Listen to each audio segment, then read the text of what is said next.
Hello everyone, आज की इस वीडियो में हम breathing and exchange of gases के बारे में पढ़ेंगे। ये हमारी 11th क्लास का बायोलॉजी का चैप्टर है, breathing and exchange of gases. सबसे पहले हम इस चैप्टर में कौन कौन से हम टॉपिक स्टडी करेंगे, यानी जो हमारी एनसीईआरटी की बुक ने, यानी जो सीबीएसई ने क्या सिलेबस प्रोवाइड कराया है इस चैप्टर में, वो सबसे पहले एक बार हम पढ़ लेते हैं टॉपिक के बारे में।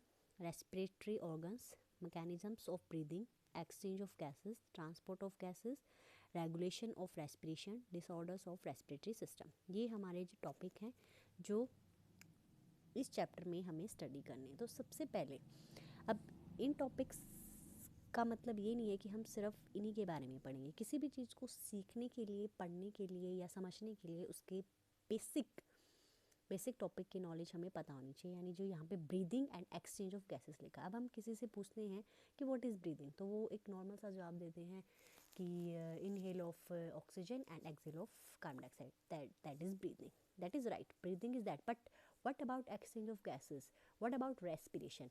क्या आपको लगता है कि ब्रीदिंग जो रेस्पिरेशन है वो दोनों एक टर्म है, यानी साइनोनियम्स है दूसरे के? नहीं, ब्रीदिंग और जो रेस्पिरेशन है वो दोनों अलग अलग टर्म तो नहीं कह सकते, लेकिन इन दोनों में क्वाइट डिफरेंस है।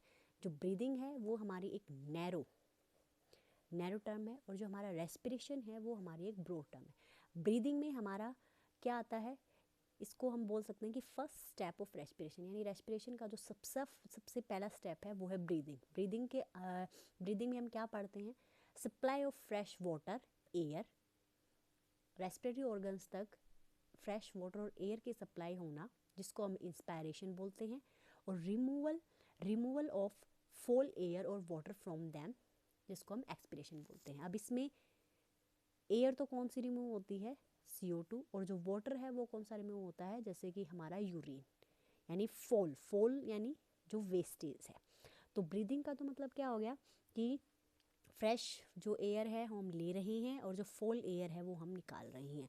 तो जो ब्रीदिंग है वो रेस्पिरेशन का क्या है, एक फर्स्ट स्टेप है। अब रेस्पिरेशन की अगर हम बात करें तो रेस्पिरेशन की नीड क्या है हमें? अब जैसे कि हमें पता है किसी भी काम को करने के लिए हमें एनर्जी की नीड होती है, ठीक है। और जो एनर्जी है वो कौन प्रोवाइड कराती है? हमारी सेल्स, ठीक है।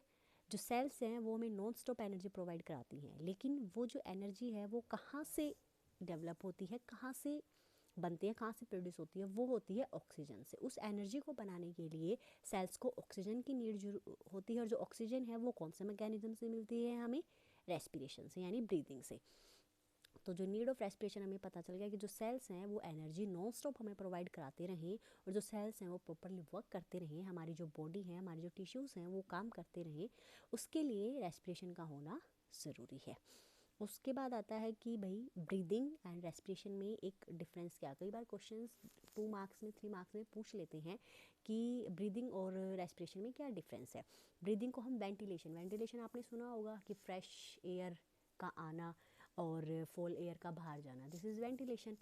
और रेस्पिरेशन, अब ब्रीदिंग के बारे में क्या बोल रहा है कि फिजिकल प्रोसेस है, और जो हमारी रेस्पिरेशन है वो है बायोकेमिकल प्रोसेस। बायोकेमिकल मीन्स मतलब इसमें केमिकल रिएक्शंस भी होती हैं।